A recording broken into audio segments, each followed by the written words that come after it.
आज करवा चौथ है, कुछ व्रत करते हैं तभी भी ये कथा कही जाती है। सावित्री सत्यवान की कथा कहते हैं जी। इतनी सुंदर और इतनी समझदार थी कि उस समय के जो पुरुष थे वो कहते हैं ना, वो समझते थे she is out of our league, ये तो हमारे लीग की नहीं है। तो कोई सामने से उसे विवाह करने नहीं आता था, सबको डर लगता था। तो वन में उनको एक लड़का दिखा जिसका नाम था सत्यवान। ओके। और वापस आई और उसने कहा कि पिताजी मैं तो केवल इस लड़के से विवाह करूंगी। तो पिताजी कहते हैं अरे बट तू तो राजकुमारी है, ऐसे राज्य में महलों में रही है, तो उस लड़के के साथ कैसे विवाह कर सकती है? वो तो आश्रम में रहता है, वो तो जंगल में रहता है। और नारद मुनि सावित्री के पिता से कहते हैं कि मुझे लगता है आपको ये विवाह नहीं करना चाहिए, अल्प आयु है, सत्यवान के पास केवल 1 ही वर्ष है जीने का। ठीक है, खुशी खुशी विवाह हो गया। तो जब 1 वर्ष समीप आने लगा, जब 1 वर्ष खत्म होने को था, करवा चौथ के दिन तो 1 दिन का करते हैं, उसने 3 दिन करा बिना खाए बिना पिए, पानी का 1 बूंद नहीं, खाने में 1 दाना नहीं, 3 दिन तक खड़े खड़े उसने व्रत किया। थोड़ी देर बाद सावित्री को दिखता है कि सामने से कोई ऐसे क्रूर सा दिखने वाला काले कपड़ों में, ऐसे लाल लाल आंखों में कोई आया है। तो वो कहता है मैं यमराज हूँ, तुम्हारे पति का जीवन इतना ही था, अब तुम वापस जाओ, अब मैं इसका जीवन लेके चला जाऊंगा। कुछ आगे चल के फिर यमराज कहते हैं अरे तुम गई नहीं अब तक? कहते हैं चलो एक आखिर बार बताओ तुमको क्या चाहिए। तो वो कहती है मुझे बस ये चाहिए कि मैं 100 पुत्रवती बनूं। तो वो कहते हैं ठीक है चलो 100 पुत्रवती भव, अब तो तुम जाओ। मैं तो सती हूँ, मैं, मेरे बच्चे केवल मेरे पति से ही हो सकते हैं, बिल्कुल किसी और के साथ तो मैं विवाह करूंगी नहीं, मेरा तो एक ही पति है और उसको आप साथ लिए जा रहे हो। तो यमराज कहते हैं अरे बाप रे। अच्छा, अब एक भी बार सीता जी ये नहीं कहती कि अरे वन में कैसे भेज दिया आपको, ये तो गलत है, आपका अधिकार है, एक बार नहीं। ओके। वो केवल ये कहती है आप ऐसे कैसे कह रहे हो, आप अकेले चले जाओगे मुझको छोड़कर, मैं भी आपके साथ चलूंगी। श्री राम जब वो देखते हैं कि वो रो रही हैं तो और ऐसे हिल सी गई हैं, तो श्री राम मुस्कुराते हैं, उनको आलिंगन करते हैं वो और कहते हैं अरे सीता त्वया विना स्वर्गम अपि न अभिरोचे, तुम्हारे बिना तो मुझे स्वर्ग भी नहीं चाहिए। वैसे वो श्री राम के साथ है, वो घूम रही हैं, वो चहक रही हैं, वो रास्ते में पूछती हैं श्री राम से कि अरे ये कौन सा फूल है, ये कौन सा पौधा है, और श्री राम भी रुक रुक कर उनको बताते हैं कि अरे अब हम ये गाँव पहुंचे, अब ये जनपद पहुंचे। सीता जी को ले गए हैं। तो जब सीता जी को रावण उठा के लेकर जाता है और वो जो 1 वर्ष का विरह है श्री राम का सीता जी से, हे भगवान, जो दुख श्री राम का है वो ऐसे कहीं से बहती हुई नदी को देखेंगे और उनको सीता की याद आएगी। तो वो जब ऐसे कदम के पेड़ को देखेंगे तो कहेंगे हे कदम्ब, मेरी प्रिया को तुम्हारे फूल बहुत प्रिय थे, तुमने उसे देखा? जब हनुमान जी पहुंचते हैं लंका, तब वो जब सीता जी से मिलते हैं तो पूछती है कि कैसे है मेरे राम। हनुमान जी कहते हैं सीता जी आपके बिना उनको पल भर की शांति नहीं है, उन्होंने खाना छोड़ दिया है, उनको नींद नहीं आती है, और अगर कभी भूल से वो सो भी गए ना तो सीते सीते करके उठकर आते हैं, हर समय केवल आपका ही चिंतन करते हैं, ऐसे हैं श्री राम।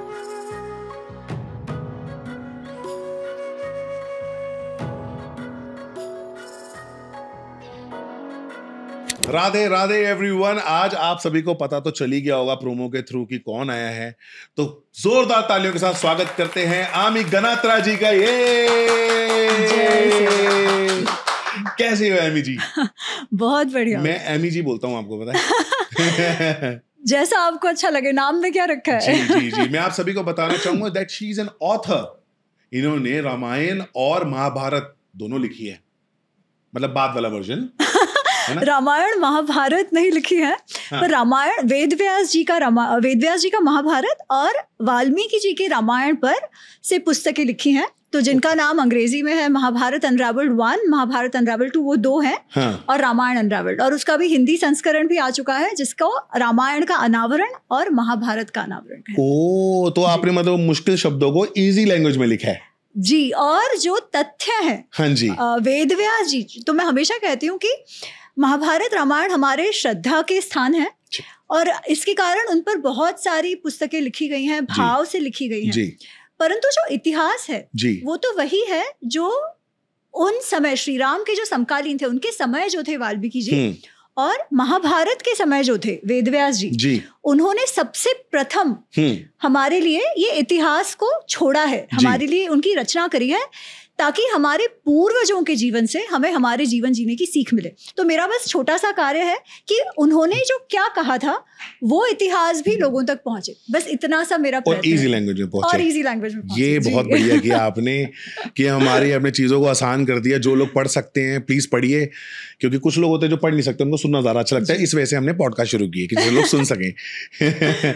आज करवा चौथ है, तो करवा चौथ वाले दिन तो वैसे तो करवा चौथ की बात करनी चाहिए, पर करवा चौथ में हमारी महाभारत और रामायण नहीं आती है ना? लेकिन प्यार तो आता है जी, एकदम। हस्बैंड वाइफ तो आते हैं। एब्सोल्युटली। तो मुझे लगता है करवा चौथ जो नियम बने हैं ये उन्हीं हमारी पुरानी चीजों को देख के, प्यार को देख के ही ऐसा कुछ बना है। सही है। तो उसके बारे में मुझे थोड़ा सा एनलाइटन करो। देखिए, प्रेम प्यार एक ऐसा विषय है जी जिसके बिना पृथ्वी नहीं चलेगी। बिल्कुल। एक बहुत सुंदर श्लोक आता है शिव शक्ति को लेके जी, कि शिव शक्त्या युक्तो यदि भवति शक्तः प्रभवितुम, कि जब शिव और शक्ति का मिलन होता है तभी ही तो सृजन होता है। बिल्कुल। जब शिव शक्ति का सृजन ही नहीं होगा तो क्या होगा? तो आगे जाके कहते हैं कवि कहते हैं कि अगर शक्ति ना होती तो शिव जो है वो तो क्या बन जाते? शव बन जाते। न भी स्पंदितम, वो तो हिल भी नहीं पाते। तो शक्ति है तो शिव है, शिव है तो शक्ति है। बिल्कुल। तो ये प्रेम के बिना तो जग चलेगा ही नहीं। तो इसके ये तो हर इतिहास में, हर ग्रंथ में आता ही है। जी जी। एक कथा बताती हूँ मैं जी। बहुत सारी कथाएं, शुरुआत इससे करती हूँ। एक जिसको हम सावित्री सत्यवान की कथा कहते हैं जी। ये कथा और भी जब कुछ व्रत करते हैं तभी भी ये कथा कही जाती है, पर ये बहुत सुंदर कथा है। तो जिससे हमें उस समय की स्त्रियां भी कितनी एम्पावर्ड थी ये भी जानने मिलता है। जैसे हम जनरली सोचते हैं कि भाई तब की स्त्रियां अबला थी, उनको कोई अधिकार नहीं था, उनको अगर माँ बाप कहे विवाह कर लो तो कर लेती थी, ऐसी बात नहीं थी। तो सावित्री जो है वो एक राजकुमारी है। उनके पिता है बहुत प्रसिद्ध राजा है और सावित्री उनकी इकलौती संतान है। अब सावित्री को बहुत अच्छे से पढ़ाया लिखाया, वो बड़ी हुई, बहुत समझदार थी, बहुत ही सुंदर थी। इतनी सुंदर और इतनी समझदार थी कि उस समय के जो पुरुष थे वो कहते हैं ना, वो समझते थे she is out of our league, ये तो हमारे लीग की नहीं है। तो कोई सामने से उसे विवाह करने ही नहीं आता था, सबको डर लगता था। वो कहते हैं ना कि भाई कई बार लड़कियां बहुत अच्छी होती है तो डर जाते हैं लड़के। उस समय भी यही परिस्थिति थी। ठीक है। तो वो जब शादी की उम्र की हुई तो कोई विवाह का प्रस्ताव ही ना आए। अब उनके पिता ने कहा कि यार ऐसे तो कैसे चलेगा, विवाह तो करना है जी। तो उनके पिता सावित्री को कहते हैं कि ऐसे करो तुम स्वयं ही ढूंढ लो। तो सावित्री कहती है ठीक है, पर उसके लिए मुझे थोड़ा घूमना पड़ेगा, देखना पड़ेगा कि कैसे लड़के हैं कैसे नहीं। तो पिताजी कहते हैं ठीक है, और एक मंत्री, उनके जो एक बूढ़े मंत्री हैं, उनको सावित्री के साथ कहते हैं कि आप जाओ, आप देश विदेश जो अलग अलग राज्य है वहां का भ्रमण करो और देखो सावित्री को कौन सा लड़का पसंद आता है। तो वो बहुत सारे राज्य घूमे, फिर वन में एक कहीं से तो कहीं जा रहे थे तो एक वन में गए। तो वन में उनको एक लड़का दिखा जिसका नाम था सत्यवान। इतने राज्य घूमी सावित्री, उसे कोई अच्छा नहीं लगा। पर ये एक लड़का जो उसने देखा कि किस प्रकार अपने माँ बाप की सेवा कर रहा है, उसके जो माँ बाप थे वो भी एक आश्रम में रह रहे थे, ये उनकी सेवा करता था, ये सब देख के ना सावित्री एकदम उसके प्यार में पड़ गई, जो हम बात करते हैं आज की भाषा में, कि वो एकदम उसकी तरफ आकर्षित हो गई और वापस आई और उसने कहा कि पिताजी मैं तो केवल इस लड़के से विवाह करूंगी। तो पिताजी कहते हैं अरे बट तू तो राजकुमारी है, ऐसे राज्य में महलों में रही है, तो उस लड़के के साथ कैसे विवाह कर सकती है? वो तो आश्रम में रहता है, वो तो जंगल में रहता है। तो सावित्री कहती है नहीं पिताजी, मैंने देखा है, उसके संस्कार बहुत अच्छे हैं, मैं तो उसी से विवाह करूंगी। अब पिता तो मान जाते हैं, पर जब ये है कि शादी की बात करने के लिए उनके परिवार की ओर जाना होता है ना, लड़के के पास जाते हैं लड़की वाले, तो उसके पहले नारद मुनि आते हैं और नारद मुनि सावित्री के पिता से कहते हैं कि देखो लड़का तो मुझे लगता है आपको ये विवाह नहीं करना चाहिए। तो वो पिताजी, अब कोई आके कहेगी भाई वो लड़के से विवाह ना करो तो हमको भी डर लगेगा ना कि भाई कुछ तो बात होगी। और नारद मुनि कह रहे हैं, नारद मुनि कह रहे हैं, तो वो बोले कि क्यों, क्या बात है, लड़का अच्छा नहीं है क्या? तो नारद मुनि कहते हैं नहीं नहीं बहुत अच्छा लड़का है, लाखों में एक है। तो फिर उसके पिता कहते हैं कि फिर तो क्या प्रॉब्लम है? बिल्कुल। वो कहते हैं लड़का बहुत अच्छा है पर अल्प आयु है, उसका जीवन बहुत छोटा है, सत्यवान के पास केवल 1 ही वर्ष है जीने का। तो अब आपकी बेटी, अभी आप विवाह करोगे, 1 वर्ष बाद विधवा हो जाएगी, तो ये ऐसा कैसे चलेगा? अब कौन सा पिता तैयार हो इस प्रकार विवाह करने का, जब वो जानता है कि जो लड़का है, जो जमाई उनका होने वाला है, वो अल्प आयु है। तो वो मनाने का प्रयत्न करते हैं सावित्री को। सावित्री कहती है नहीं, जो भी है वही है, वो बाद में देखा जाएगा, पर मेरे लिए जो विवाह मुझे करना है, मैंने अपने मन से सत्यवान को ही अपना पति मान लिया है, तो उसके अलावा तो अब मैं किसी से विवाह कर नहीं सकती। क्या करे पिताजी? मान गए और जाते हैं सत्यवान के माता पिता के पास। वो कहते हैं आपकी बेटी इतनी अच्छी है, बहुत संस्कारी है, हमें पसंद है, पर हम ऐसे आश्रम में रहते हैं, वो कैसे यहाँ हमारे साथ रहेगी? उसके पिता कहते हैं नहीं, मेरी सारी बातें उससे हो चुकी है। सावित्री आपके यहाँ रहने को तैयार है, जैसे आप रहते हो वैसे रहने को तैयार है, पर वो विवाह आपके बेटे के साथ करना चाहती है। Okay. ठीक है, खुशी खुशी विवाह हो गया और वो सब महल छोड़कर इनके यहाँ आश्रम में जंगल में रहने चली आई। अब सत्यवान सावित्री एक दूसरे को बहुत चाहते थे, उनका प्रेम बढ़ता चला गया समय के साथ और बढ़ता चला गया। अब सत्यवान तो नहीं जानता था कि उसकी अल्प आयु है, कि उसके पास कुछ ही दिन है जीने के लिए। Okay. सावित्री तो जानती थी, और उसके मन में ये बात कि भाई 1 वर्ष के बाद कदाचित मेरा पति ना रहे, ये बात तो थी। तो जब 1 वर्ष समीप आने लगा, जब 1 वर्ष खत्म होने को था, वो 3 दिन का व्रत रखने का निर्णय लेती है। 3 days उपवास, लाइक प्रॉपर उपवास। करवा चौथ के दिन तो 1 दिन का करते हैं, उसने 3 दिन करा, बिना खाए बिना पिए, पानी का एक बूंद नहीं, खाने में एक दाना नहीं, और खड़े खड़े 3 दिन तक खड़े खड़े उसने व्रत किया। अब यंग लड़की इतनी, वो इतना व्रत कर रही है, तो पहले दिन पे भी सत्यवान के माँ बाप ने भी कहा, अरे बेटा ऐसे मत करो, ऐसा इतना व्रत तुम क्यों कर रही हो, थोड़ा तो कुछ खा पी लो। वो कहती है नहीं, मुझे अच्छा लग रहा है, मैं खुश हूँ। तो बिना सोए, बिना खाए, बिना कुछ पिए और बिना बैठे भी खड़े खड़े उसने 3 दिन तक उपवास किया। अब तीसरा दिन जब समाप्त हुआ उसके व्रत का, तो सत्यवान को भी था कि अरे मेरी पत्नी ने इतना व्रत किया हुआ है, तो अब कुछ खाने को ले आता हूँ मैं उसके लिए। तो वो कहती है कि नहीं, आप अकेले मत जाओ, मैं आपके साथ चलूंगी। सत्यवान ने कहा भाई इतने 3 दिनों से तुमने कुछ खाया नहीं है, पिया नहीं है, अब तो तुम रहो, मैं अभी गया वन में और अभी लेकर आता हूँ तुम्हारे लिए जो तुम्हें पसंद है वो फल। वो कहती है नहीं, मैं तो आपके साथ चलूंगी। सत्यवान कहता है ठीक है। तो सावित्री जाती है। अच्छा, अब सत्यवान के माता पिता को भी इस विषय में कुछ नहीं मालूम, राइट? तो सावित्री साथ साथ जाती है सत्यवान के, और वो जो ये कथा जो महाभारत में आती है, उसमें ये डिस्क्रिप्शन दिया गया है कि किस प्रकार सत्यवान उसे अलग अलग पेड़ दिखा रहा है, अलग अलग फूल दिखा रहा है। वो एकदम वो लव, जब 2 जन प्रेम में होते हैं तो कैसे ऐसे जंगल में घूम रहे हैं, टहल रहे हैं, बिल्कुल वैसे वो जा रहे हैं। जो भी फल फूल लेना था, लकड़ियाँ लेनी थी, वो ले ली। शाम होने आई और एकदम से सत्यवान को जैसे चक्कर से आने लगे। तो वो बोला कि अरे मुझे चक्कर से आने लगे, मुझे बैठना पड़ेगा। सावित्री कहती है कोई बात नहीं, आप बस मेरे गोद में सर रखकर आप लेट जाओ। तो सत्यवान गोद में सर रख के लेट जाता है। अब कथा ये आती है कि वो समय सत्यवान के मृत्यु का समय निश्चित हुआ था। तो वो सर रख के इस सावित्री के गोद में लेट जाता है। थोड़ी देर बाद सावित्री को दिखता है कि सामने से कोई ऐसे क्रूर सा दिखने वाला, काले कपड़ों में, ऐसे लाल लाल आंखों में कोई आया है। और वो आते हैं और सत्यवान के शरीर से ऐसे एक लौ सी निकल आती है, फ्लेम निकल आती है, उसे लेकर जाने लगते हैं। तो सावित्री कहती है अरे आप कौन है, आप कहाँ से आए? तो वो कहता है मैं यमराज हूँ, तुम्हारे पति का जीवन इतना ही था, अब तुम वापस जाओ, अब मैं इसका जीवन लेके चला जाऊंगा। तो सावित्री कुछ कहती नहीं है, केवल उनके पीछे पीछे पीछे वो सत्यवान का शरीर जो है वो नीचे रखती है और उनके पीछे पीछे पीछे जाने लगती है। कुछ आगे तक वो जाती है, फिर वो यमराज कहते हैं अरे तुम कहाँ मेरे साथ आ रही हो, तुम जाओ, मेरा काम हो गया, तुम्हारे पति का मुझे जीवन लेके जाना था।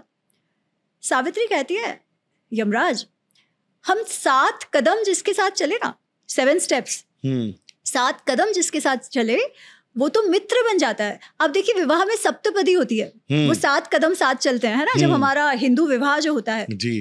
तो वो जो 7 कदम चलने वाली बात है ना, वो शादी हो जाती है वो तो एक बात है, पर वो मित्रता होती है, क्योंकि शादी भी तो मित्रता है। बिल्कुल। तो वो 7 कदम साथ चलना मतलब आपने मित्र बनाया, ऐसा उसका अर्थ होता है।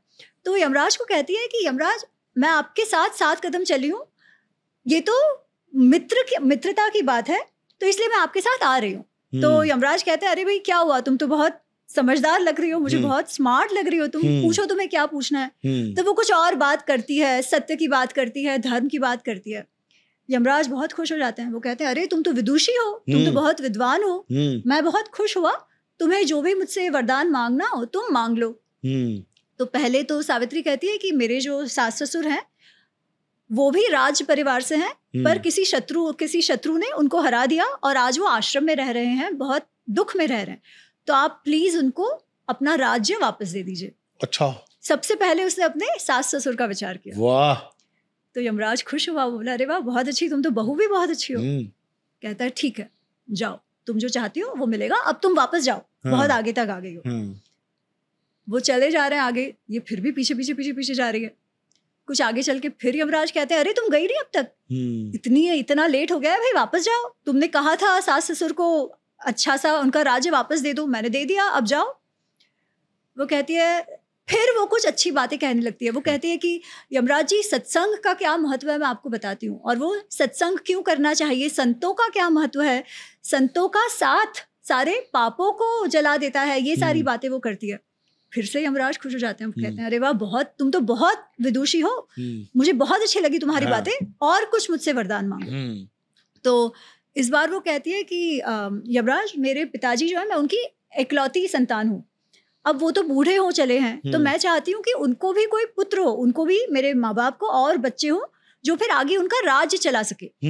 तो यमराज कहते हैं ठीक है, तुम्हारे माता पिता को और संतानें होंगी, युवराज होंगे जो उनका राज्य आगे चलाएंगे। ठीक है, वो वापस जाने लगते हैं, वापस ये पीछे पीछे पीछे जा रही है। कुछ आगे जाके यमराज कहते हैं अरे अब तो बहुत हो गया, अब तुम जाओ, कितनी आगे तक आ गई हो, तुमको मैंने अब 2-2 वरदान दे दी, अब तो तुम जाओ। तो फिर ऐसी कोई बहुत ही समझदार सी, बहुत धर्म की वो कुछ बात करने लगती है कि अच्छा किसे कहते हैं, बुरा किसे कहते हैं, अच्छा मित्र कौन, बुरा मित्र कौन, वगैरह वगैरह। यमराज फिर खुश हो जाते हैं, वो कहते हैं चलो एक आखिर बार बताओ तुमको क्या चाहिए। तो वो कहती है मुझे बस ये चाहिए कि मैं 100 पुत्रवती बनूं, मैं 100 पुत्रों को जन्म दूं और आगे का जीवन अच्छे से जीऊं। तो वो कहते हैं ठीक है चलो 100 पुत्रवती भव, अब तो तुम जाओ। फिर सावित्री कहती है कि यमराज ऐसे कैसे चली जाऊं, आपने मुझे 100 पुत्रों का वरदान दिया है और मैं तो सती हूँ, मेरे बच्चे केवल मेरे पति से ही हो सकते हैं, किसी और के साथ तो मैं विवाह करूंगी नहीं, मेरा तो एक ही पति है और उसको आप साथ लिए जा रहे हो। तो यमराज कहते हैं अरे बाप रे तुम जीत गई, तुम्हारा कमिटमेंट देखकर मैं अति प्रसन्न हुआ, जाओ तुमको दे दिया अपना पति। तो सावित्री ने अपने संकल्प से, और ये मतलब वो जब यमराज कह रहे हैं ना कि 100 पुत्रवती भव, तो ये कहती है कि मेरा एक ही पति है और आप अगर चाहते हो कि आपका वरदान सत्य हो आप इतने बड़े हैं, आपका वरदान सत्य होना चाहिए, आपका वरदान सत्य तभी होगा जब मेरा पति वापस आएगा, नहीं तो सत्य हो ही नहीं सकता है, तो आपको तो उसे वापस देना पड़ेगा। 100 पुत्र मतलब 100 साल हो गए। तो वो फिर कहते हैं जा, मैं इतना प्रसन्न हुआ कि मैं एक बार ऐसा एक्सेप्शन करता हूँ कि तुम्हें तुम्हारा पति वापस देता हूँ। अरे वाह। और फिर वो बोलते हैं अब तो तुम जाओ। तो फिर वो जाती है, और वो जब जाती है वन में वापस जहाँ सत्यवान का शरीर पड़ा हुआ है, तो वो जब जाती है तो सत्यवान ऐसे एकदम अंगड़ाई लेके उठ जाता है और उसे तो जैसे पता ही नहीं कि हुआ क्या। वो कहता है अरे ये क्या हुआ, बहुत देर हो गई हमें यहाँ पर। बिल्कुल। तो सावित्री कहती है हाँ चलो कोई नहीं, हम वापस चलते हैं। और फिर वापस जाते हैं और फिर जैसे तीनों वरदान है, उसके सास ससुर को अपना अच्छा सा राज्य वापस मिल जाता है, उनके पिताजी को और बच्चे हो जाते हैं और इन दोनों को लंबा आयुष्य मिलता है, बहुत सारे बच्चे होते हैं और खुशी खुशी रहते हैं। वाह। तो देखिए एक पत्नी जब ठान ले, वाह, तो केवल अपने पति का नहीं पर अपने पूरे परिवार का और समाज का रक्षण वो कर सकती है। बिल्कुल बिल्कुल। तो ये एक कथा है। बिल्कुल, बहुत ही सुंदर, बहुत ही सुंदर, मजा आ गया। मजा आ गया, मुझे गूज़बम्स आ रहे थे, पता है ये जबकि हमारे बचपन में क्लासेस में बताते हैं वो पूरा रिवाइव हो गया मुझको, पर इतनी डिटेलिंग नहीं पता थी कि 3 चीजें मांगी थी। हमको तो यही पता था कि 100 पुत्र का वरदान मांगा, तो मतलब हाथ जोड़ लिए उन्होंने भी बोला भाई ले लो अपना पति छोड़ो। देखिए ना, उसने सबका सोचा, केवल ऐसे नहीं कि मुझे मेरा पति वापस मिल जाए, नहीं, उसने सबका सोचा, अपने सास ससुर का सोचा, अपने माता पिता का सोचा और फिर पति का सोचा। तो आजकल की तो लड़कियां 6-7 घंटे व्रत रख लें तो ही बहुत बड़ी बात होती है। है ना। यार सत्यवान जैसा लड़का भी होना चाहिए। ये बात भी है। जो सब छोड़कर केवल अपने माता पिता की सेवा कर रहा है, आश्रम में उनके साथ जाके रह रहा है। ये बात भी है, पर लड़की को भी तो फिर वैसा होना चाहिए ना कि जो ढूंढे जाके सत्यवान जैसा। वो भी बात है। अच्छा, ये आपने जो बात कही कि लड़की जाके ढूंढे, तो आजकल हमें लगता है कि लव मैरिज मतलब आज ही होता है। लव मैरिज आज का मॉडर्न वर्ल्ड मतलब लव मैरिज, तो ऐसा नहीं है। एक अत्यंत सुंदर लव मैरिज की कथा महाभारत में आती है। कपल का नाम है दुष्यंत और शकुंतला। ओके। आपने कहानी सुनी है? नहीं। चलो आपको बताती हूँ। बिल्कुल। तो अपने कवि है कालिदास, उनकी एक बहुत ही फेमस कविता है, काव्य है, जिसका नाम है अभिज्ञान शाकुंतलम। नाटक के रूप में उन्होंने लिखा था। ओके। पर ये अभिज्ञान शाकुंतलम का ओरिजिनल स्टोरी जो है वो महाभारत में है। ठीक है। इनफैक्ट महाभारत में हम महाभारत क्यों कहते हैं? क्योंकि महा मतलब बड़ा, समथिंग विच इज ग्रेट जी। भारत इसलिए कहते हैं क्योंकि ये भारत वंशियों की कथा है। मतलब एक भरत राजा था, उसके जो वंशज थे उनको भारत कहा जाता है। और ये भरत राजा कौन था? तो इनका जन्म जो है वो दुष्यंत और शकुंतला से होता है। अब दुष्यंत और शकुंतला भरत के माता पिता है। मतलब वैसे देखा जाए तो शकुंतला जो है वो ये महाभारत के कुरु कौरव पांडवों की great great great great great grand mother, ऐसे कह सकते हैं। ये राम जी वाले भरत नहीं है? नहीं, वो तो राम जी के भाई भरत वो एक, ठीक है, पर वो तो सूर्यवंशी है। ठीक है, वो तो अलग है। इक्ष्वाकु का पूरा जो उनका वंश आता है। ये चंद्रवंशी है। जो कौरव पांडवों के वंश के ये आते हैं, उनके पूर्वज, वो भरत, मतलब बहुत पुराने पूर्वज उनके हैं वो। तो इनका जन्म तो मतलब उस भरत से भारत की, उस भरत के वंशज मतलब भारत, और उन भरत वंशियों की कहानी मतलब महाभारत। तो ऐसे वो नाम है। तो वो जो ओरिजिन जिनका है भरत, उनके माता पिता की ये कहानी है। मतलब आप सोचिए कितनी पुरानी है। हाँ, ये तो हमने महाभारत के भी पीछे चले गए ना हम तो, बिल्कुल स्टार्ट। Correct, exactly. तो ये जो भरत का जन्म कैसे हुआ इसकी वो कथा है। हाँ। और एक बार क्या होता है कि कण्व करके एक ऋषि है, कण्व ऋषि है, उनका आश्रम है, बहुत सुंदर सा आश्रम है। कण्व ऋषि की एक बेटी है जिसका नाम है शकुंतला। ओके। अब शकुंतला जो है वो बहुत सुंदर है, अब युवा हो गई है, पर और बहुत ही समझदार सी लड़की है, आश्रम का ध्यान रखती है, सब कुछ है। उस समय एक राजा है जिनका नाम है दुष्यंत। ठीक है। तो ये कथा जो है ये महाभारत में आती है, वो शुरुआत में आती है, आदि पर्व में ये कथा। ठीक है। तो ये जो दुष्यंत राजा है एक दिन शिकार करने निकलते हैं और जंगल में दूर दूर दूर दूर दूर दूर कहीं चले जाते हैं। इतने अंदर चले जाते हैं कि उनकी जो सेना है वो कहीं बाहर रह जाती है और वो भटक जाते हैं रास्ता। अब घूमते घूमते उनको बहुत भूख लगी है, वो ढूंढ रहे हैं कि आसपास कहाँ कुछ है कि मैं जाऊं। तो उनको ये कण्व ऋषि का आश्रम दिखता है। तो कण्व ऋषि का आश्रम जब उन्हें दिखता है तो वो जब सोचते हैं कि चलो यहाँ मुझे कुछ खाने पीने मिल जाएगा, तो वो अंदर जाते हैं। तो तभी कुछ जो छोटे शिष्य उनके रहे होंगे, वो कुछ वेद पाठ कहीं चल रहा था, कहीं यज्ञ चल रहा था, सुंदर सी हवा बह रही थी, क्योंकि वहां पे बहुत सारे फूलों के पौधे थे, तो फूलों की सुगंध पूरे आश्रम में फैली हुई थी। और वो जाते हैं अंदर देखने कि कौन है। तो अंदर से शकुंतला बाहर आती है। ओके। और शकुंतला इतनी सुंदर है कि दुष्यंत राजा उसे देखते ही मंत्र मुग्ध हो जाते हैं। ओके। ठीक है, एकदम लव एट फर्स्ट साइट हो गया उनका। अब दुष्यंत स्वयं भी बहुत हैंडसम है, तो शकुंतला भी जब उन्हें देखती है तो उसे भी वो बहुत पसंद आ जाती है। ठीक है। पर उस समय जो कण्व ऋषि है वो आश्रम में नहीं है। ओके। अब कण्व ऋषि आश्रम में नहीं है तो ये आती है, पूछती है, उनसे बात करती है दुष्यंत से कि भाई आप कौन है, कहाँ से आए। अब दुष्यंत बताते नहीं है कि वो राजा है, उस समय तो नहीं बताते हैं वो, मतलब बाद में वो बताते हैं, बट जो उनका वेश है वो सारा जो उनका मुकुट वुकुट निकाल के गए होते हैं ताकि किसी को ऐसा पता ना चले कि राजा ही आए थे। पर जब फिर शकुंतला पूछती है तब वो बताते हैं कि मैं ऐसे ऐसे हूँ, मैं राजा हूँ। और वो शकुंतला से पूछते हैं तो शकुंतला कहती है कि मैं कण्व ऋषि की बेटी हूँ। अब दुष्यंत कहता है बेटी कैसे हो सकती हो, वो तो ब्रह्मचारी है, हमने तो यही सुना था, वो तो सन्यासी है, उनकी बेटी कैसे हो सकती है। तो शकुंतला अपने जन्म की कथा बताती है। उनके जन्म की कथा ये है कि उनकी माता है मेनका और उनके पिता है विश्वामित्र।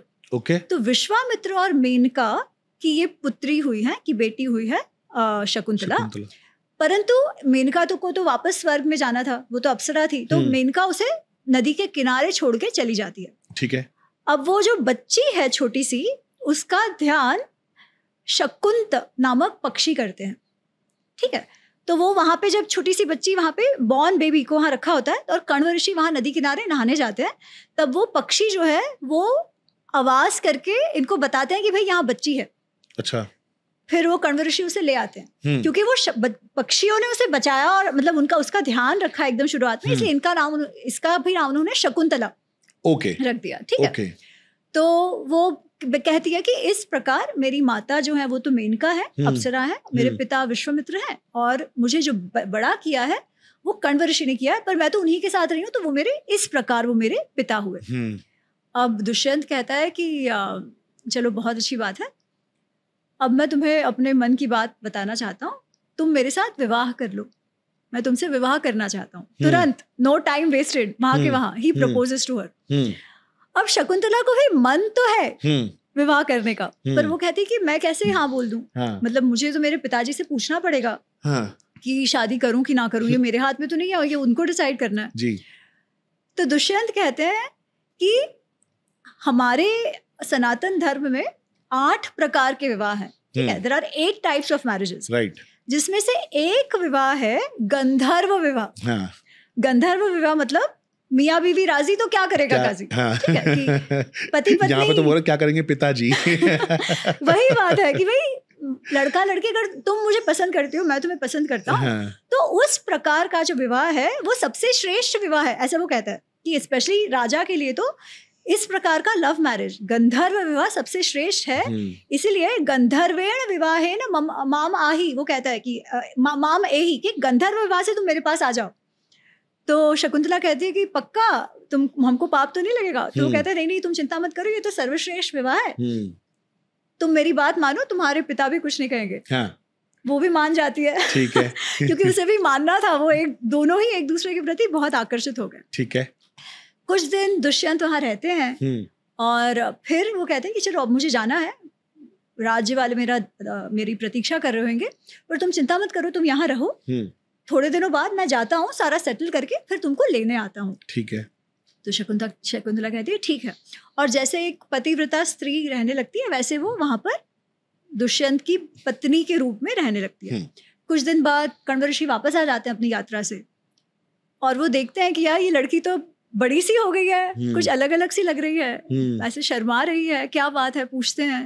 वो बताती है क्या हुआ, तो ऋषि तो खुश हो जाते हैं। वो कहते हैं अरे वाह वाह, तुम्हारे लिए तो ये राजा ही सर्वश्रेष्ठ वर हो सकता था, हम बहुत खुश हैं, कब आएंगे। तो उसने कहा कि नहीं वो आने वाले हैं, उन्होंने कहा है कुछ दिन में सारा वहां पर मामला सेटल करके मुझे लेने आ जाएंगे। अच्छा, उतने टाइम में वो प्रेग्नेंट भी हो गई। ओके। क्योंकि राजा तो जब कुछ दिन रहे थे ना, तो उनका विवाह तो कंज्यूमेट हो चुका था। ठीक है। फिर वो प्रेग्नेंट हो गई थी। अब बच्चा हो गया, 1 वर्ष बीत गया, 2 वर्ष बीत गए, 3 वर्ष बीत गए, वैसे 12 वर्ष बीत गए, राजा का कोई अता पता नहीं। ठीक है। अब ये बच्चा जो है, इसका नाम शकुंतला ने सर्वदमन रखा था। सर्वदमन का अर्थ है जो सबको हरा दे। ठीक है। और ये सर्वदमन जो है वो अत्यंत शक्तिशाली, मतलब छोटा सा था, जब से वो छोटा था 5-6 साल का, तब से वो वहां के शेर, हाथी, इनके साथ लड़ाई भी कर ले, उनके साथ मित्रता भी उसकी हो गई थी, क्योंकि वन में बड़ा हुआ था। राइट। तो बहुत हट्टा कट्टा था, उसका जो फिजिक था वो बहुत स्ट्रांग था, मसल्स एकदम बने हुए थे, लंबा, हाइट उसकी बहुत अच्छी थी, और बहुत समझदार था। और वापस क्योंकि ऋषि के आश्रम में था, तो सारे शस्त्र शास्त्रों का भी उसका अध्ययन, उसकी पढ़ाई शुरू करवा दी गई थी। अब जब वो 12 वर्ष का हो जाता है, फिर अब कण्व ऋषि कहते हैं कि यार अब तो बहुत प्रतीक्षा हो गई, नहीं अब भले ही वो ना आए, अब भले ही दुष्यंत राजा ना आए, हमको वहां जाना चाहिए। तो शकुंतला कहती है हाँ ये बात तो सही है। तो कण्व ऋषि कुछ और ऋषियों के साथ सर्वदमन और शकुंतला को भेज देते हैं दुष्यंत के महल में। वहां पे सभा लगी हुई है। अब जो कालिदास इस कथा को जब कह रहे हैं तो थोड़ा सा अलग कहते हैं। वो ऐसी बात कहते हैं कि अरे एक दिन शकुंतला दुष्यंत के स्मरणों में खोई हुई थी उसकी, या उनकी यादों में खोई हुई थी, तब एक दूसरे ऋषि आते हैं और वो उसे श्राप दे देते हैं कि भाई तुमने मेरा आवभगत नहीं किया, क्योंकि तुम जिसके भी ख्यालों में तुम खोई हुई थी उसके कारण तुमने मेरे को अच्छे से संभाला नहीं, मतलब मेरा आवभगत नहीं किया, मेरा आतिथ्य अच्छे से नहीं किया, इसलिए जो भी जिसके बारे में भी तुम सोच रही थी वो तुम्हें भूल जाएगा। ऐसी बात कवि कालिदास कहते हैं। ओके, ये बीच का दौरान है। हाँ, मतलब जब बच्चा हो गया उसके बच्चा बाद हो गया, एग्जैक्टली कि वो 12 वर्ष दुष्यंत क्यों नहीं आया, इसके विषय में कालिदास कहते हैं कि क्योंकि इस प्रकार किसी ऋषि ने श्राप दे दिया था शकुंतला को कि तुमने मेरा आवभगत नहीं किया, क्योंकि तुम्हारा ध्यान नहीं था, तो जिसके भी तुम विचारों में थी वो तुमको भूल जाएंगे। ठीक है, ये बात वो कहते हैं। परंतु महाभारत में ऐसी कोई बात नहीं है। ओके, ठीक है, महाभारत में ऐसी कोई भी बात नहीं है। ठीक है, महाभारत में बहुत सिंपल है। वो वहां जाती है उनके आश्रम में अपने बच्चे को लेकर, और सभा के बीच वो कहती है शकुंतला की, महाराज मैं आपकी पत्नी शकुंतला, ये आपका बेटा है, हम इतने वर्ष आपकी प्रतीक्षा कर रहे थे, आप आए नहीं। तो दुष्यंत मुकर जाता है। वो कहता है अरे कौन हो तुम, ऐसे कोई भी आके बोल देगा कि मैं आपकी पत्नी हूँ, ऐसे तो थोड़ी ना हो सकता है। और कोई किसी भी बच्चे को कह दे कि आपका बच्चा है, ऐसे कैसे मैं मान लूँ? ऐसे थोड़ी ना हो सकता है कि तुम किसी को भी लाकर कह दो तो आपका बच्चा है। तुम कह रही हो 12 वर्ष का तुम्हारा बेटा है, बट कितना लंबा है देखो, इतना कोई लंबा होता है क्या? उसका शरीर तो देखो इतना हट्टा कट्टा है, हो ही नहीं सकता, तुम झूठ बोल रही हो। ऐसे दुष्यंत उसको कहने लगते हैं। अब तक जो शकुंतला बहुत ही नरम सी, प्यार भरी वो थी, अब जब उसके बच्चे को कुछ कहा गया और उस पर झूठ बोलने का इल्जाम जब लगा, तब उसका रूप ही अलग था। भरी सभा में वो दुष्यंत से कहती है पोलाइटली बट एजर्टिवली, महाराज आप झूठ बोल रहे हो। आप ये याद रखना कि झूठ बोलना चोरी करने समान है। भले ही आपके साथ जो है वो उस समय वहां थे नहीं, तो मेरे पास कोई एविडेंस नहीं है कि किसी ने कहा, कि कोई विटनेस आके कहे, पर सबसे बड़ा विटनेस जो है ना, सबसे बड़ा साक्षी अपनी अंतरात्मा होती है। आप अपने अंतरात्मा को झूठ बुलवा रहे हो, आप अपने अंतरात्मा को चोरी करने लगा रहे हो झूठ बोलने का। ये सबसे बड़ा पाप है जो पाप आप कर रहे हो। फिर भी वो कहता है कि अरे तुम क्या बात कर रही हो, यहाँ आ गई, तुम्हारे जैसी बहुत स्त्रियां देखी है मैंने, वगैरह वगैरह। ये कहती है महाराज मैंने तब भी आपको कहा था कि मैं जो हूँ मेनका की बेटी हूँ, मैं अप्सरा की बेटी हूँ, मेरा दिव्य जन्म है, आपका तो मनुष्य जन्म है, और फिर भी आप मुझ पर इल्जाम लगा रहे हो। ये तो वैसी ही बात हुई जैसे कि वो सुअर किसी और को बोले तुम गंदे हो, है ना। और वो लिटरली इस प्रकार की बात करती है। वो कहते हैं मेरा कुल जो है वो तो इतना बड़ा है, पर्वत के समान, मेरे कुल के सामने तो आपका कुल राई के दाने जितना है, फिर भी आप मुझ पर ये इल्जाम लगा रहे हो, ये बिल्कुल ठीक नहीं है। वो बोलती है ठीक है, आपको मेरी बात पर विश्वास नहीं करना, आपको मेरे साथ नहीं रहना, कोई बात नहीं, मुझे भी आपके जैसे जो झूठे हो उसके साथ नहीं रहना। वो कहती है मैं तो अभी चली जाऊंगी, पर ये आपका बेटा है, आप ध्यान रखिए कि ये बेटे को अगर आप नहीं रखोगे तो क्या होगा आपका। तो वो ऐसे करके जब गुस्से में है और वो ये कह रहे कि मैं तो चली जाऊंगी, पर आपका बेटा है, याद रखना, एक पति, एक मनुष्य अपने बेटे से जाना जाता है। तो जो पुत्र शब्द है ना, पुत्र पुत्री जो हम कहते हैं, वो बहुत इंटरेस्टिंग है। थोड़ा सा अलग मैं आपको इसका एक्सप्लेनेशन देती हूँ, ठीक है। तो पुत्र मतलब पूत नामक नर्क हमारे में कहते हैं। पूत नामक नर्क, जो नरक होते हैं ना, हाँ, हेल। ओके। एक हेल है जिसका नाम है पूत। ओके। ऐसी मान्यता है कि जिसको बच्चा ना हो, हाँ, ठीक है, जो जानबूझ के बच्चा ना करता हो इस प्रकार, उसका वो पूत नामक नरक में जाता है। क्योंकि अगर लिनिएज आगे कंटिन्यू नहीं हुई तो फिर श्राद्ध कौन करेगा पितरों का? अभी श्राद्ध का समय अभी गया है ना, नवरात्रि के पहले। तो हमारे जो पितृगण है, जो हमारे एंसेस्टर्स हैं, उनका हम श्राद्ध करते हैं, तो उनका श्राद्ध करने वाला कोई नहीं रहा। तो हमारे में ऐसे कहते हैं कि हर एक गृहस्थ का, हर एक हाउस होल्डर का कर्तव्य है कि वो अपना वंश को बनाए रखे, ऐसा कहा जाता है। ठीक है, करो ना करो वो सब अपने पे, मैं तो सिर्फ ये कह रही हूँ कि शास्त्र क्या कहते हैं, ठीक है, कि आपको वंश आगे बढ़ाना चाहिए। क्यों बढ़ाना चाहिए? क्योंकि श्राद्ध होता रहे पितरों का, और आप पूत नामक नर्क में ना जाओ। तो अगर आपको बेटा या बेटी होता है तो ऐसे कहते हैं कि पुत्र पुतात त्रायते इति पुत्र, या पुतात त्रायते इति पुत्री, अगर स्त्रीलिंग की बात हो, कि वो पूत नामक नर्क में जाने से जो आपको बचाता है वो पुत्र या पुत्री। ठीक है, तो ये पुत्र का अर्थ होता है। तो वो कहती है कि आप देखो, आपके मनुष्य पुत्र चाहता है, मनुष्य चाहता है कि उसका बच्चा हो, जिसके लिए गृहस्थ जीवन भी होता है। आप अपने ही बच्चे को, आपका जो खून है, आपका जो रक्त है, उसको आप ठुकरा रहे हो। आप याद रखना, आपको इसका पाप लगेगा। ये सब जो कहती है, तब फिर ऐसा कहा जाता है कि आकाशवाणी होती है, और आकाशवाणी कहती है कि दुष्यंत, ये तुम्हारा ही बेटा है, ये तुम्हारा ही बेटा है, ये तुम्हारी ही पत्नी है, तुम ये जानते हो, इनको अपना लो। तो फिर जब ये आकाशवाणी होती है तो सब सभासद तो सुने जा रहे हैं कि क्या हो गया, राइट।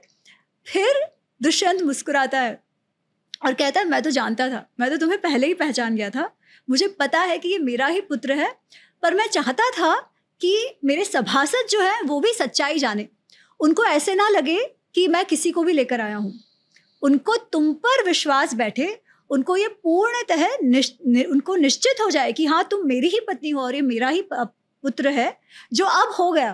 तो अब वो मेरे पुत्र पर कभी प्रश्न नहीं उठाएंगे। इसलिए मैंने ये किया, मुझे तो पता था कि मेरा पुत्र है। अब वो सर्वदमन जो है, फिर क्योंकि आकाशवाणी हुई और आकाशवाणी में कहा गया कि तुम्हें अपने बच्चे का भरण पोषण करना चाहिए, तो इसीलिए सर्वदमन का नाम फिर भरत हो गया, कि जिसका भरण पोषण फिर दुष्यंत ने किया, और वो फिर आगे जाके सबका भरण पोषण करता है इस प्रकार। तो सर्वदमन ही भरत हुआ, और फिर भरत के जो वंशज हैं बहुत आगे जाके वो कौरव और पांडव हुए। तो ये है दुष्यंत शकुंतला। अब इसमें भी देखिए, पहली बात प्रेम है, लव मैरिज है ना, लव मैरिज भी है, और एक स्त्री का धाड़स भी है, उसका शौर्य भी है, उसकी ग्रिट भी है, कि वो कहती है कि भाई मेरा अधिकार है और मेरे अधिकार की मैं मांग भी रखूंगी। ऐसे वो बिचारी नहीं है, एटलीस्ट महाभारत की जो शुक्र है वो मान गए, वरना मुझे तो गुस्सा आ रहा था कि ऐसे कैसे अप्सरा को छोड़ दिया भाई। तो शकुंतला को भी आता है, और इसलिए वो और भी, जब देखिए एक स्त्री को जब उसके बच्चों पर जब आए ना, तब वो एक बकरी भी शेरनी हो जाती है। बिल्कुल बिल्कुल, और ये इसमें भी देखने मिलता है। बहुत ही सुंदर, वाह वाह वाह वाह वाह, माइंड ब्लोइंग। महाभारत की बात ही ऐसी है। हाँ, मजा आ गया मुझको। एक्चुअली अगले 3-4 महीनों में इसकी ऑडियो बुक्स भी आ जाएंगी मेरी पुस्तकों की। आई नहीं है अभी, आ जाएंगी। तो काम कौन कर रहा है ऑडियो? वो अभी शुरू करना है। आप करोगे? हिंदी वाला तो मैं करूंगी मोस्टली, इंग्लिश वाला हम कराएंगे। वाह, जब वो आ जाए तब मैं आपको बताऊंगी। अरे व्हाई नॉट, हम इसको प्रमोट करेंगे ना यहाँ पे, आप लेके आना उसको। बहुत ही सुंदर। राम जी और सीता मैया के प्यार के बारे में बात कर लेते हैं फिर। देखो मेरे पास क्वेश्चंस तो खूब सारे हैं, लेकिन अभी हमारे पास टाइम नहीं है, आपने जाना है अब्रॉड। और आज हम ये जो पॉडकास्ट कर रहे हैं ना, ये बहुत जल्दी जल्दी में कर रहे हैं। हमारे 3-4 बार पहले प्लान कैंसिल हो चुके हैं। क्यों? क्योंकि जब समय आता है, समय पे ही सब कुछ होता है, हमारे हाथ में कुछ नहीं होता। है ना? 10 दिन बाद दिवाली है जी। तो राम जी सीता मैया की बात ना हो तो ऐसे कैसे हो सकता है? अरे, जब तक मैंने वाल्मीकि रामायण का अध्ययन नहीं किया था जी, तब तक मैं कदाचित श्री राम और सीता मैया के प्रेम को समझ ही नहीं पाई थी। क्योंकि अधिकतर क्या हो जाता है ना, हम वो और प्रसंगों में अटक के रह जाते हैं कि अरे सीता माँ की अग्नि परीक्षा करा दी, ये करा दिया, वो करा दिया। और एक स्त्री होने के नाते ऑफकोर्स हमें बुरा लगता है, पर वो क्यों कराया, कैसे कराया, वो कुछ समझ नहीं आता है, ना ही उनके संबंध के बारे में कुछ पता चलता है। तो जब मैंने पहली बार रामायण पढ़ी, वाल्मीकि रामायण पढ़ी, और उनके बीच का जो प्रेम प्रसंग है वो इतना गहरा है, इतना सुंदर है कि पूछिए मत। स्वयं लक्ष्मी जी और विष्णु जी हैं वो। की बात है। फिर भी रामायण में जो उनका संबंध है वो एक दिव्य, तो खैर वैसे ही है, पर वो एक अनन्य प्रेम है उनका। बिल्कुल बिल्कुल। पर हम किस कॉन्टेक्स्ट में वो हुआ, किस परिस्थिति में किया, किस भाव से किया, क्या सच्ची में उनको विश्वास नहीं था, क्या था? और वो इसलिए भी क्योंकि उनके प्रेम की जो गहराई है ना, वो हम उसके विषय में बहुत कम बात होती है, उसके विषय में उस पर ज्यादा ध्यान ही नहीं दिया जाता। तो मैं आपको थोड़ा सा वो लंबा बताती हूँ। श्री राम और सीता जी, जैसे हम बाकी, जैसे तुलसीदास जी ने जो लिखा है उसमें उनका प्रेम प्रसंग शुरू हो जाता है जब वो बगीचे में सीता जी देखती हैं श्री राम को और श्री राम उनको देखते हैं, राइट? और फिर स्वयंवर होता है। ऐसा हम देखते हैं रामचरितमानस में, ऐसा हम देखते हैं कंब रामायण में। परंतु वाल्मीकि रामायण में ये प्रसंग थोड़ा सा अलग है। वाल्मीकि रामायण में जैसा वहां पर स्वयंवर दिखाया गया है ना, वैसा नहीं है। ठीक है, उस समय तो नहीं है। बात ऐसी होती है कि मिथिला में एक यज्ञ रखा होता है, और तब विश्वामित्र जी श्री राम और लक्ष्मण जी को लेकर वहां पहुंचते हैं। तो वो स्वयंवर नहीं है, एक यज्ञ की बात है। बहुत सारे और राजाओं ने पहले ही प्रयत्न किया हुआ होता है वो शिव धनुष को उठाने का, जिससे वो सीता जी से विवाह कर पाए, पर कोई भी उठा नहीं पाया। अब जब श्री राम और लक्ष्मण वहां जाते हैं तो जनक वापस अपनी कहानी सुनाते हैं और विश्वामित्र कहते हैं कि भाई इन बच्चों को दिखाओ, इन लड़कों को दिखाओ तुम्हारा धनुष, ये क्षत्रिय हैं, अयोध्या के युवराज हैं, इनको कुतूहल है वो देखने का।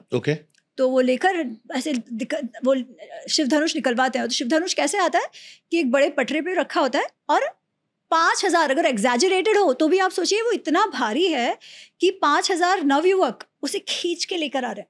5,000, पर मैं कह रही हूँ चलो एग्जैजरेशन हो तो भी आप सोचिए कितना भारी है। ठीक है। तो खींच के लेके आते हैं और श्री राम को दिखाते हैं। अब श्री राम तो कुतूहलवश, क्योंकि वो क्षत्रिय है ना, सारे शस्त्रों के ज्ञाता हैं, तो कुतूहलवश वो उसे उठा लेते हैं, ये सोच के नहीं कि मैं सीता से शादी करूं, ये उनके मन में नहीं है, उस समय तो नहीं है।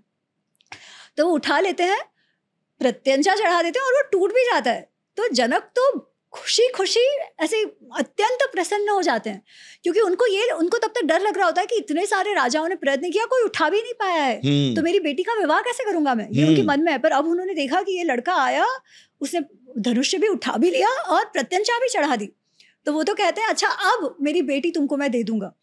अब श्री राम कहते हैं मैं ये निर्णय नहीं ले सकता, ये निर्णय तो मेरे पिताजी ने लेना पड़ेगा। तो दशरथ जी को बुलाया जाता है, वहां से सब आते हैं, फिर विवाह होता है। तो श्री राम और सीता जी वाल्मीकि रामायण के अनुसार सबसे पहले लग्न मंडप में मिले, विवाह मंडप में। अच्छा, ठीक है। पर उस क्षण से फिर वो जब वापस जाते हैं अयोध्या, उनका प्रेम जो है ना वो बढ़ते ही गया। तो in that sense arrange marriage है। शकुंतला दुष्यंत के प्रेम से अलग है, अरेंज मैरिज है। परंतु एक बार जब वो साथ रहने लगे अयोध्या में, तो उनका प्रेम बढ़ते ही चला गया।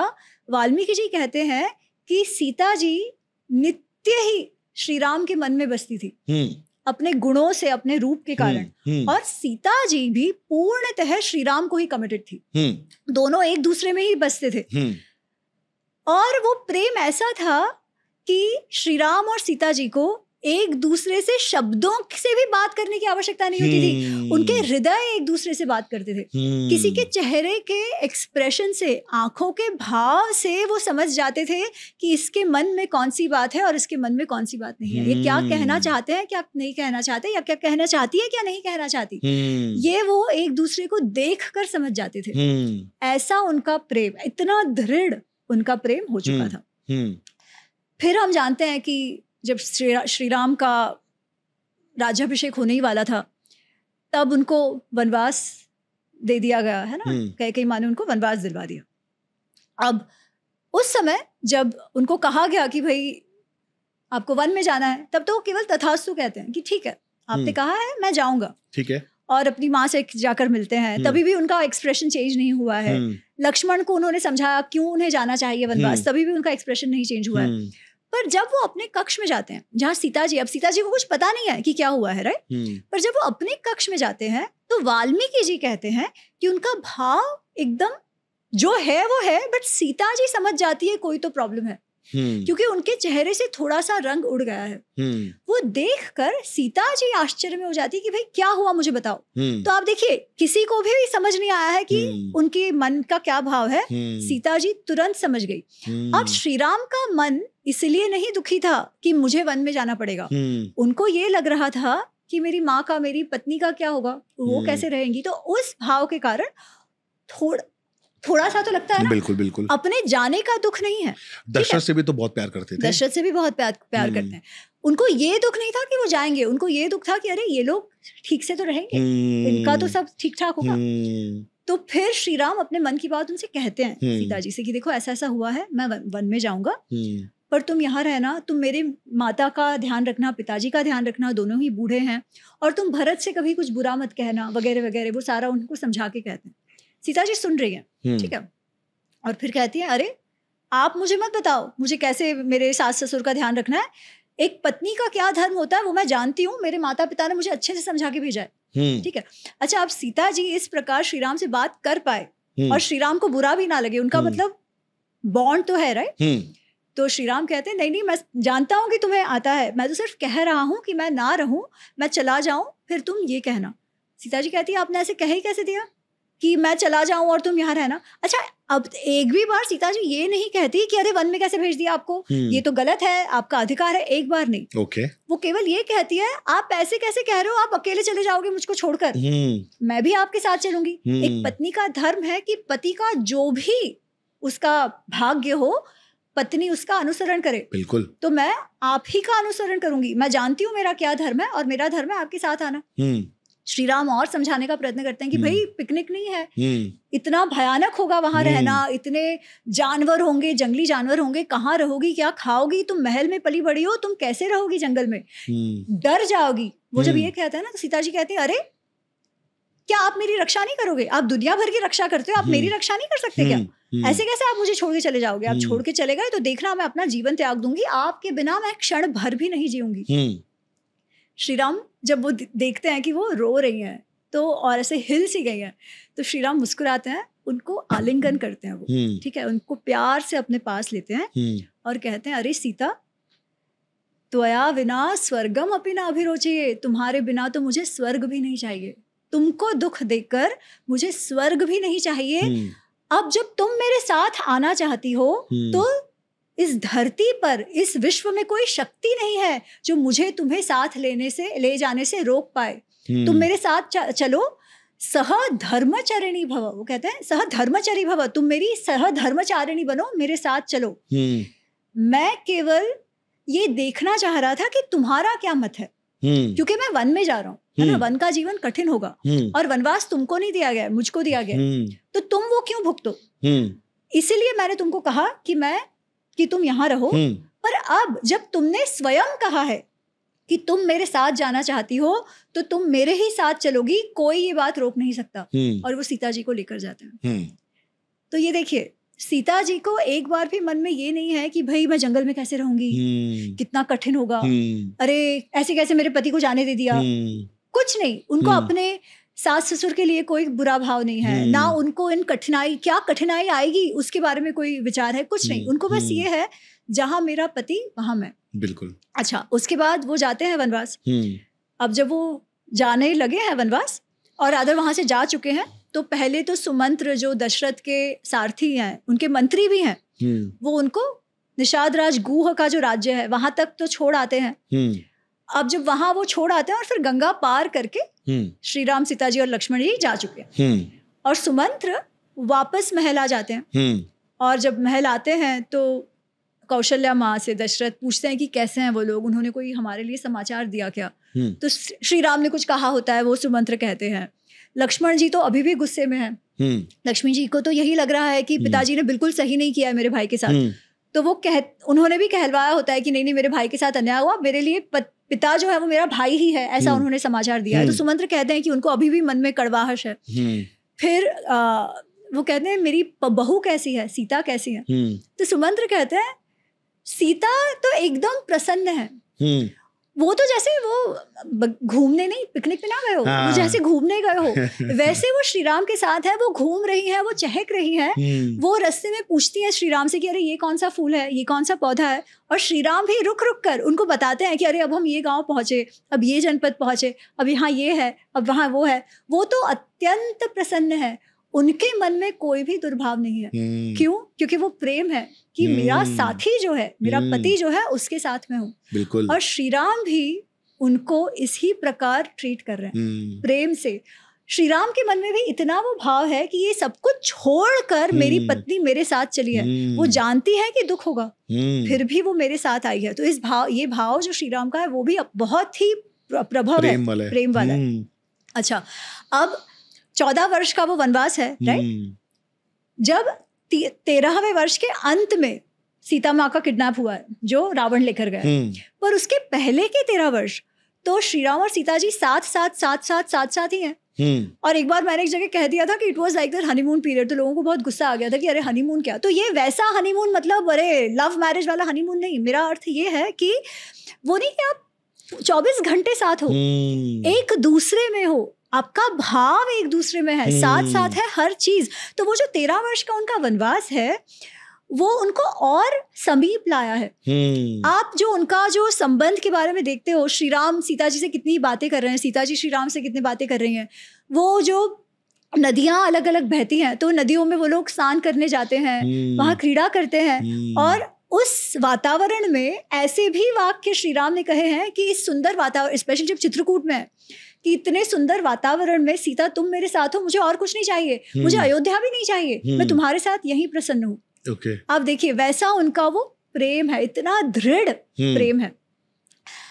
और जब सीता जी को ले गए हैं, तो जब सीता जी को रावण उठा के लेकर जाता है, और वो जो 1 वर्ष का विरह है श्री राम का सीता जी से, हे भगवान, जो दुख श्री राम का है, जो उन्होंने एक्सप्रेस भी किया है, वो इतना हिला देने वाला है कि पूछिए मत। वो ऐसे कहीं से बहती हुई नदी को देखेंगे और उनको सीता की याद आएगी, वो कहीं खिलते हुए फूल को देखेंगे, उनको सीता जी की याद आएगी, कहीं सुंदर सा पौधा देखेंगे, उनको सीता जी की याद आएगी। वो लिटरली ऐसे कहते हैं कि ये हवा यहाँ जो बह रही है, क्या मेरी प्रियतमा की ओर ये हवा जा रही है? वो जब किसी पेड़ को, जैसे सीता जी को कदम्ब का जो पेड़ होता है उसके फूल बहुत पसंद थे, तो वो जब ऐसे कदम के पेड़ को देखेंगे तो कहेंगे, हे कदम्ब, क्या तुमने मेरी कदम्ब प्रिया को देखा? क्योंकि मेरी प्रिया जो सीता है वो मेरी अत्यंत प्रिय है, उसे, मेरी प्रिया को तुम्हारे फूल बहुत प्रिय थे, तुमने उसे देखा? वो ऐसे अगर शेर को देखते हैं तो शेर के पीछे पीछे दौड़ेंगे और कहेंगे, हे शार्दुल, हे शेर, तुमने मेरी सीता को देखा? तुम मुझसे मत डरो, मैं तुमको कुछ नहीं करूंगा, मुझे बस पता बता दो, मुझे तुम मेरी प्रियतमा का पता बता दो। इस प्रकार उनका वो मन अत्यंत भावुक हो गया है सीता जी को खोकर। आप सोचिए ये कितना प्रेम होगा जब ऐसा है। जब हनुमान जी पहुंचते हैं लंका, जब उनको ढूंढने गए जा रहे होते हैं, तब वो जब सीता जी से मिलते हैं तो फाइनली जब सीता जी को समाधान हो गया है कि हाँ ये श्री राम की ओर से ही आए हैं, तो वो पूछती हैं कि कैसे हैं मेरे राम? हनुमान जी कहते हैं, सीता जी आपके बिना उनको पल भर की शांति नहीं है, उन्होंने खाना छोड़ दिया है, उनको नींद नहीं आती है, और अगर कभी भूल से वो सो भी गए ना तो सीते सीते करके उठ कर आते हैं। वो लिटरली नहीं कहते कि मच्छर भी नहीं उड़ा पाते, वैसी उनकी हालत है। वो हर जगह केवल आपको ही ढूंढते हैं, वो हर जगह हर समय केवल आपका ही चिंतन करते हैं। ऐसे हैं श्री राम। तो आप देखिए ये कैसा प्रेम है, अविरल प्रेम है। और ये मैं हमेशा कहती हूँ, लोग कहते हैं कि अरे सीता जी को छोड़ दिया, सीता जी को छोड़ दिया। अरे भाई, अगर हम उत्तरकांड मानते भी हैं, वैसे तो हम कहते हैं कि नहीं है उत्तरकांड उसका भाग है ना, फिर भी ये देखिए श्री राम ने कभी भी उत्तरकांड अगर मानते हैं तो की मैं बात कर रही हूँ, उन्होंने फिर विवाह नहीं किया। क्यों? लोग कहते हैं उन्होंने सीता जी से कहा था कि मैंने वापस विवाह नहीं करूंगा। वाल्मीकि रामायण में ऐसी कोई भी बात नहीं है। और उनके पिताजी की कितनी सारी पत्नियां हैं, जो राजा होते थे उनकी तो पत्नियां होती थी, बहुपत्नी तो होती थी, क्योंकि स्ट्रेटेजिकली भी राजाओं के लिए विवाह का संबंध होना अलग अलग राज्यों से महत्वपूर्ण था। उन्होंने कभी नहीं किया, क्योंकि उनके जीवन में, श्री राम के जीवन में केवल एक ही पत्नी हो सकती थी। अपने मन से जो उन्होंने ठाना था वो सीता और केवल सीता ही थी। वो रानी को छोड़ सकते थे, पत्नी को कभी नहीं। और यही श्री राम सीता माँ का प्रेम संबंध है। बहुत ही सुंदर। तो ये मुझे जानना है कि जब राम जी ने रावण को मार दिया था, तब राम जी ने विभीषण को श्रीलंका का राजा बना के बोला कि मेरी सीते को लेके आओ, तो सीता मैया आई। फिर क्या हुआ? क्योंकि इसके बाद की तो स्टोरी पता ही नहीं है इतनी मुझे। हाँ। तो जब सीता जी को लेकर आते हैं विभीषण, अच्छा उसके पहले वो विभीषण को कहते हैं कि सीता जी को लेकर आओ। उसके भी पहले वो हनुमान जी को भेजते हैं सीता जी के पास। अच्छा, ये मैसेज लेकर कि सीता को बताओ कि हम रावण को हरा चुके हैं, रावण का वध हो गया है, अब विभीषण राजा है, अब आप बताओ आपको क्या करना है। तो जब हनुमान जी जाते हैं सीता मैया के पास, सीता जी को बताते हैं, तो वो तो एकदम झूम उठती है ना। और अब उनको है कि चलो अब तो मैं मेरे पति से मिलूंगी। तो वो हनुमान जी से कहती है कि बस मुझे एक ही चाहिए कि मुझे मेरे पति से मिलना है। तो हनुमान जी आते हैं और हनुमान जी कहते हैं श्री राम को कि भाई वो तो बस आपसे मिलना चाहती हैं। अच्छा, अब तक जो मैंने आपको बताया है ना कि श्री राम की कैसी हालत थी सीता जी के विरह में, उस विरह में 100 योजन लंबा पुल तक उन्होंने बना दिया। बिल्कुल कोई साधारण, उनके पास कोई नॉर्मल सेना भी नहीं थी, वानरों की सेना लेकर वो वहां चले गए, इतना बड़ा युद्ध कर दिया है। क्यों? केवल अपनी प्रियतमा के लिए। और ये सब जानते हैं, सब लोग जानते हैं कि उनकी हालत कैसी थी। पर जब हनुमान जी वापस आते हैं और कहते हैं श्री राम से कि वो तो बस केवल आपसे मिलना चाहती है। तो अभी तक के जो श्री राम हमने देखे हैं ना, अचानक से उनके आंखों के भाव बदल जाते हैं, एकदम ऐसे, एकदम उनकी आंखें भर आती हैं पर चेहरे से एकदम वो कोल्ड लुक नहीं हो, वैसा उनका हो जाता है। उनमें ये परिवर्तन देख के हनुमान जी चौंक जाते हैं, लक्ष्मण चौंक जाते हैं कि क्या हो गया भाई को, पर एकदम उनकी आंखें भर आती है, वो आंखें बंद कर लेते हैं और कहते हैं ठीक है। फिर विभीषण से कहते हैं कि सीता को कहो आए, इस प्रकार तैयार होके यहाँ आए।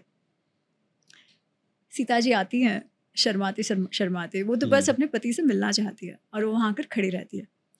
वो भी जब श्री राम का चेहरा देखती है तो 2 मिनट तो वो भी मतलब भौचक्का हो जाती हैं, क्योंकि जो उनको कहा था हनुमान जी ने कि वो तो आपके बिना जी नहीं पा रहे हैं, उनकी ये हालत है। अच्छा, मैं आपको एक बात और बताऊं, जब हनुमान जी वापस आ जाते हैं श्री राम के पास, कि पता चल गया है कि सीता जी वहीं पर हैं, रावण के वो अशोक वाटिका में उनको रखा हुआ है, उन्होंने बिल्कुल रावण का बिल्कुल उसे एंटरटेन नहीं किया, ये सब बताया, पूरी बात बताई हनुमान जी ने।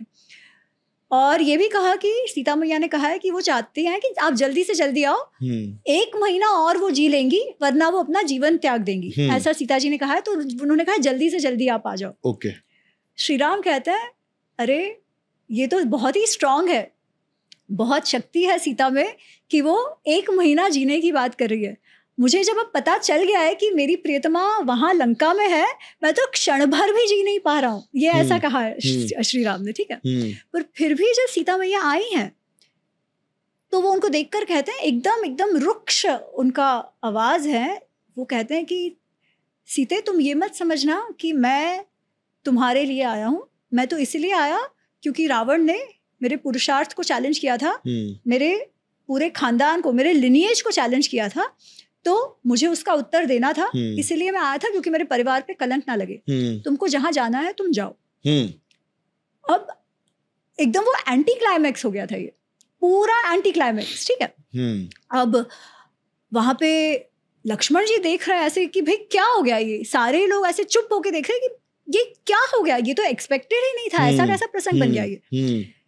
सीता जी रोने लगती हैं, ऑब्वियसली राइट, वो भी पूरा वर्ष ऑलमोस्ट वहां पर बिना कुछ खाए पिए उपवास करके उसके टॉर्चर से बचकर रही हुई है, और ये अब कह रहे हैं कि भाई तुमको जाना है जाओ, मैं तुम्हारे लिए नहीं आया, ये कैसी बात हुई। तो सीता जी रो रही हैं, पर वो कहती हैं कि देखो ऐसी बात थी। पहले तो सीता जी कहती हैं आप मेरे से ऐसे क्यों बात कर रहे हो, हम तो इतने वर्षों से साथ हैं, हम बड़े साथ हुए हैं, क्या आप जानते नहीं हो मेरा व्यक्तित्व कैसा है, आप मेरे कैरेक्टर को नहीं जानते। कोई साधारण पुरुष और अदर कोई, वो ऐसे नहीं कहते कोई छोटा इंसान कोई छोटे स्त्री से बात कर रहा हो कि जो बिल्कुल अच्छे भाव वाला ना हो, वैसा इंसान कोई स्त्री से बात कर रहा हो, अनकल्चर्ड जिसे हम कहते हैं ना, वैसे आप मेरे साथ बात कर रहे हो। आप जानते नहीं हो मेरा दिव्य जन्म है, मैं तो भूमि जा हूं, फिर भी आप मेरे साथ ऐसे क्यों बात कर रहे हो। और अगर यही बात थी, आपको अगर मेरे चरित्र पर विश्वास ही नहीं था तो आप आए क्यों यहाँ पर। आप कह देते हनुमान जी से, मैं तब के तब अपना जीवन त्याग देती, मैं जी ही इसलिए रही हूँ ताकि आपसे वापस मिल पाऊं, और आप मेरे साथ ऐसे बात कर रहे हो। तो ये सब वो कहती हैं, और फिर सीता जी कहती है ठीक है, आपको अगर मेरे चरित्र पर विश्वास नहीं है तो मैं अग्नि परीक्षा दूंगी। ये स्वयं सीता जी का, सीता जी स्वयं ये कहती हैं। और वो लक्ष्मण से कहती है चिताम कुरु सौमित्र, हे सौमित्र चिता जलाओ, मैं अग्नि परीक्षा दूंगी। ये श्रीलंका में ही हुआ था? लंका में ही हुआ था। अच्छा। वापस आने से पहले, ठीक है, ये वहीं पर हुआ है, ठीक है। ये युद्ध कांड की बात है। ओके। रामायण का जो युद्ध कांड है वहां, इसमें ये होता है युद्ध के एकदम बाद, रावण की मृत्यु हो गई, उसके तुरंत बाद विभीषण को राजा बना दिया, और उसके बाद, ठीक है। तो तब फिर सीता माँ कहती है कि तुम चिता जलाओ, मैं अग्नि परीक्षा दूंगी। और फिर वही अग्नि परीक्षा की बात आती है। तो सीता जी कहती हैं अग्नि को साक्षी करके कि अगर मेरे चरित्र में, कि आप अगर ये जानते हो अग्निदेव कि मेरे चरित्र में कोई खामी नहीं है, कोई दाग नहीं है, तो आप मेरी रक्षा करो, ऐसे कह के वो अग्नि परीक्षा देती हैं। फिर हमको बताया जाता है कि अग्निदेव आते हैं और अग्निदेव कहते हैं कि अस्याम पापम न विद्यते, इसमें कोई भी पाप नहीं है, ये चरित्र एकदम शुद्ध है सीता जी का। जब ये बात अग्निदेव कहते हैं तो श्री राम का भाव वापस वैसा जो सौम्य था वैसा हो जाता है, मुस्कान आ जाती है, और वो तुरंत कहते हैं, बिना 1 मिनट भी वेस्ट किए बिना कहते हैं, हम अभी वगच्छामि, मैं तो जानता हूँ। मैं तो जानता हूँ कि सीता में कोई पाप ही नहीं है। अनन्याम हृदयाम सीता मत चित्त परिवर्तिनीम। सीता जो है वो अनन्य हृदय की है, उसका हृदय केवल मुझ में है और मेरा मन केवल सीता ही सीता में है, मैं ये जानता हूँ। रावण की औकात नहीं थी कि वो हाथ भी लगाता सीता को। सीता अपने सतीत्व से ही रक्षित थी। मेरा और सीता का संबंध तो ऐसा है कि जैसे सूर्य और उसकी प्रभा, जैसे सूर्य की प्रभा को सूर्य से आप अलग नहीं कर सकते, वैसे सीता को मुझसे अलग नहीं कर सकते।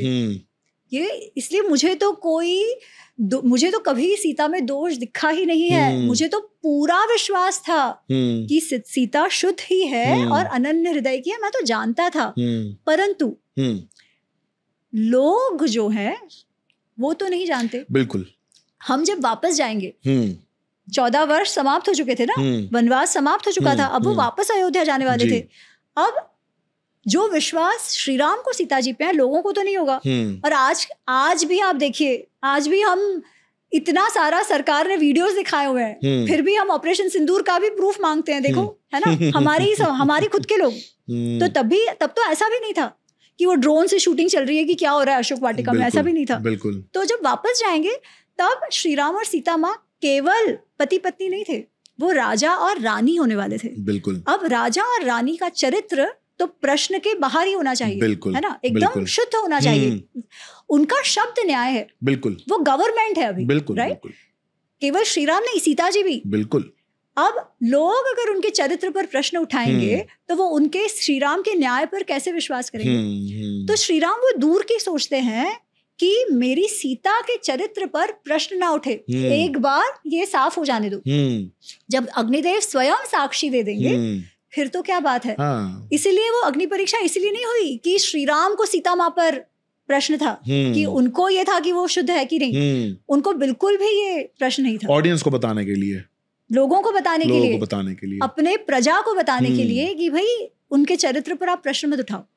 अच्छा, अब ये जब मैं बताती भी हूँ ना तो लोग कहते हैं कि क्यों भाई परीक्षा सिर्फ सीता जी क्यों दे, श्री राम भी तो अकेले रहे थे। ये तो क्वेश्चंस तो वो लोग पूछते हैं ना जो पढ़ते नहीं है। करेक्ट। कई बार एटलीस्ट सभी लोग खराब भाव से नहीं पूछते, कुछ लोग सही भाव से भी पूछते हैं, क्योंकि आज के परिप्रेक्ष्य में देखो तो हमें लगता है कि भाई ऐसा क्यों, आज तो लॉ है कि दोनों साइड से मोनोगैमी होती है, राइट। पर एक बात हमें याद रखनी है कि उस समय ऐसा नहीं था। श्री राम चाहते तो दूसरा विवाह कर सकते थे, तो उनका विवाह नहीं करना वो स्वयं में एक प्रूफ है कि वो केवल सीता जी से ही प्रेम करते थे और उनको किसी और की आवश्यकता ही नहीं थी कभी। पहली बात। दूसरी बात, पर परीक्षा तो श्री राम ने भी दी थी और सीता जी ने ली थी। है? बताती हूँ कैसे।